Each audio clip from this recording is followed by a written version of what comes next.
Министерот за труд и социјална политика Диме Спасов, директорот на Агенцијата за вработување Владко Поповски и представникот на делегацијата на Европската унија во Македонија Мауро Ди Вероли во посета на Виница направија увид во Центарот за вработување кој се реновира, како и на Центарот за дневен престој за децата со пречки во развојот.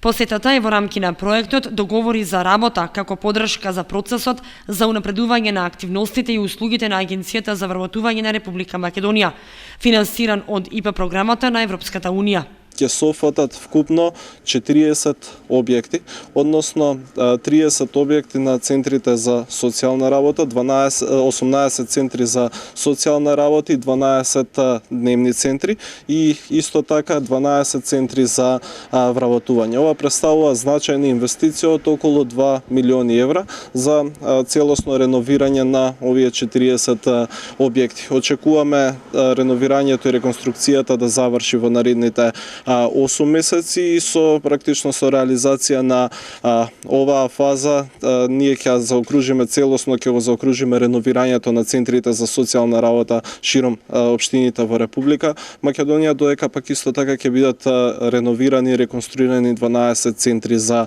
вработување. Преку овој проект ќе се подобрат условите за работа и условите за прием на странките и во двата центри. Се работи за објекти кои што се постари од 40 години и одамна беше потребна нивна реконструкција. До 2016 година се очекува целосно да се финализира и реновирањето на центрите за вработување и на центрите за социјални работи. Во Источна Македонија ќе се реновираат центрите за вработување во Делчево, Виница и Кочани, додаде Спасов. Виница ќе добие центар за вработување во стилот на европските центри за вработување, во кои што сите услуги се добиваат на едно место, без одење од врата на врата, истакна директорот на Агенцијата за вработување Владко Поповски. Оваа година имаме план да реновираме 12 центри кои што ќе бидат финансирани од Европската унија и еден центар кој што ќе биде директно финансиран од буџетот на Агенцијата за вработување во Кратово, кој што ќе биде 13-тиот центар кој што ќе биде приспособен на новите услови за работа. Јас се надевам дека и граѓаните на Виница и оние граѓани кои што ќе ги реновираме центрите ќе бидат задоволни од услугите, нормално и од оној простор каде што ние работиме и оние кои што ќе добиваат оние услови кои што се многу битни за нивно вработување, односно за само вработување доколку користат некои нашите мерки. Во Виница само вработување на број 1, каде што имаме доста апликации, потоа имаме субвенционирано вработување, обука за познат работодавач, практиканство, така да нема некој што може да го одвоиме и нормално и проектот Македонија вработува.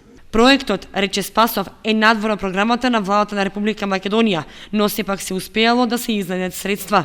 Ова е трета и последна фаза од реновирањето на центрите за социјална работа. Двете фази завршија и преку нив се реновираа 11 центри за социјална работа. Преку последната фаза ќе се реновираат уште 18 и практично ќе остане само Скопскиот, за кој што дополнително ќе се бараат средства со цел да се реновираат сите центри за социјална работа, заврши Спасов.